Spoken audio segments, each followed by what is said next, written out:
God so loved the world that he gave his only begotten Son, that whosoever believeth in him will not perish, but have everlasting life.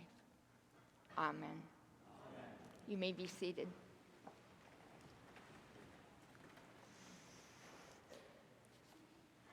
Last year, there was a big movie called Everything, Everywhere, All at Once. Something about this liturgy seems to fit that a little bit. We cram a lot of stuff in there. But I think another movie title, The Greatest Story Ever Told, would be a better description. The story of God and God's love for all creation. In this sweeping liturgy, it's impossible to miss the profound nature of what is happening here. But it's equally impossible to hold it, to know it, to describe it adequately. Perched in between the solemnity of Good Friday and the jubilation of Easter, our purpose here is to keep vigil, to watch and to pray, and to remember the stories of God and God's people. On the God side of the story, the scale is otherworldly, beyond our comprehension. The Alpha, Omega, the beginning and the end, all times, all glory and power. On the human side of things, well, let's just say not that. We read of bumbling, fumbling, excuses, fears, along with bravery and faith. In the familiar stories we heard this evening, it's newly fresh. At the parting of the Red Sea, the images of the pillar of fire, the cloud, the angel, and throngs of people. Some of us recall a 1956 movie called The Ten Commandments with Charlton Heston as Moses. It was bigger than life to those of us then. If you're too young to remember it, you probably wouldn't be impressed by the way that scenes were shot, but I digressed. The Egyptian people had enslaved and oppressed the Israelites with increasing ruthlessness and cruelty. We read that God saw them, had compassion for them. Chesed, a beautiful Hebrew word for the loving kindness of God. He remembered his promises and had a plan for their rescue. This is where Moses came in. A reluctant prophet for sure, worried about not speaking well, wanting God to choose somebody different. And then Moses told the people of Israel that God would fight for them. They need only stand still, which sounded reasonable, until God told Moses, "Why do you cry out to me? Tell the people of Israel to go forward."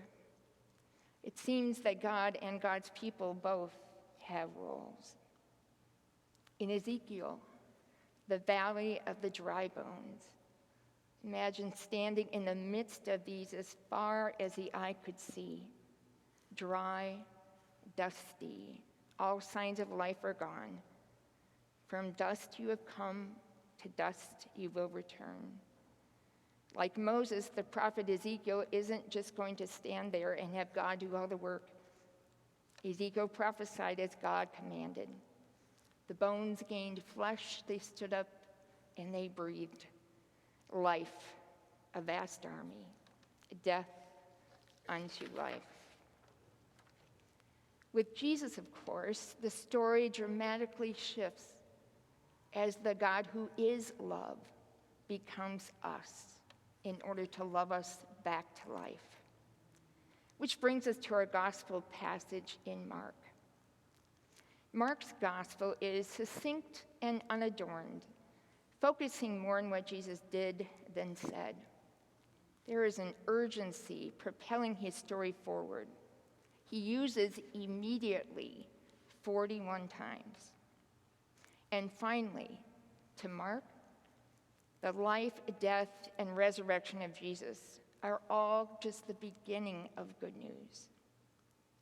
If you like satisfyingly complete and happy endings, Mark is probably not your gospel. The last words in this gospel are, "For terror and amazement seized them, and they said nothing to anyone, for they were afraid." The end. There's not only no, "and they all lived happily forever," there is nothing written directly about the resurrected Jesus. But I have come to appreciate this more and more. In the Mark account, the three women leave to set out to the tomb as soon as the Sabbath is over, which would mean that they left their homes while it was still dark. That phrase, explicitly stated in John, has become a favorite of mine. God does a lot of good things while it's still dark. And for the women, it was dark in every sense of the word. Mary Magdalene had been healed from 7 demons by Jesus. She knew what it was like to live in darkness. For all 3 of them, this was truly the dark night of the soul.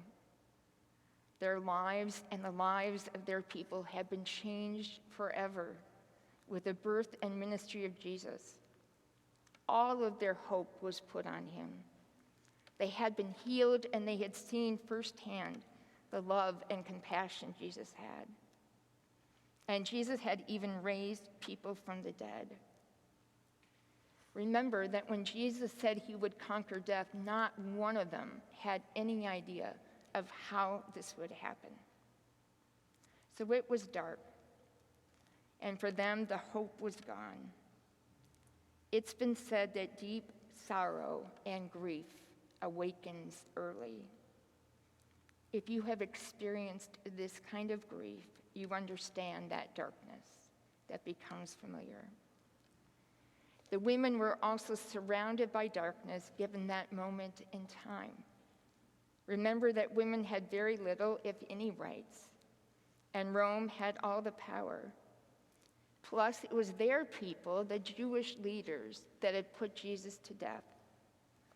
The 2 forces that worked together to kill Jesus wanted to disabuse any notion that he was the Messiah. Roman guards patrolled the area, and the Jewish leaders were making sure that nobody stole his body to make up a story that he was risen. Fear was a very real part of this. And in the words of C.S. Lewis, nobody told me that grief feels so much like fear. So why did they go?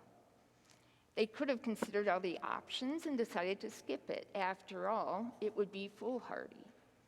And anyway, there was no sign of the disciples. While we can't know for sure, I think part of it was duty. The rituals and practices had become their second nature. It is our job to do this. This is the way we live. Just as in the story of Anna and Simeon in the temple, the faithfulness of doing the thing day after day after day is not necessarily exciting, but it creates an opening for the light to break in. And it was also love and devotion, I think. It was love that caused Mary to break the bottle of expensive perfume and pour it all over Jesus' feet, gently wiping them with her tears and hair. It was love that kept them at the base of the cross when others fled. So they decided to set off before it was light, arriving at daybreak. They came with the spices and materials to care for his decomposing body. They expected to encounter death. They clearly had not thought things through, though, because on the way at some point, they realized there was a big stone and they would not be able to move it. I think love does that too. We don't always think things ahead when we're acting in love. When they do arrive, the stone is rolled away and there is somebody dazzling white speaking to them. Side note, I love that these amazing heavenly beings cause abject terror and literal shaking when they visit a human. And then their very next words are, "Don't be afraid." Mary, the mother of Jesus, had this experience before, right? When the angel came to her and told her she would give birth to the Messiah. After telling them not to be afraid, the angel showed them that Jesus is not here. Look, this is the place they laid him. He is no longer here. He has been raised, just as he told you. All of that doesn't seem to make them less terrorized, though, as we know that they fled from the tomb with the descriptors afraid, terrorized, amazed. What we do know from other Gospels is that they do tell the disciples and others. There's a beautiful richness of layers in the angel's instructions. Go tell his disciples and Peter that he is going ahead of you to Galilee. There you will see him, just as he told you. Unlike John, who promised a paraclete, a comforter that will always be with them, or Luke, where there is a fellow traveler to explain everything, or Matthew, where there's a promise to be always with them, Mark is true to Mark, immediately moving on to the next thing. He will go ahead of you. If that is true, there is nothing Jesus' followers will endure, no place that they and we can go, that Jesus is not already there. Friends, God's story is not finished. Mark's open ending reminds us of that. God's story of loving the world back to life still happens. And the open ending is an invitation to all.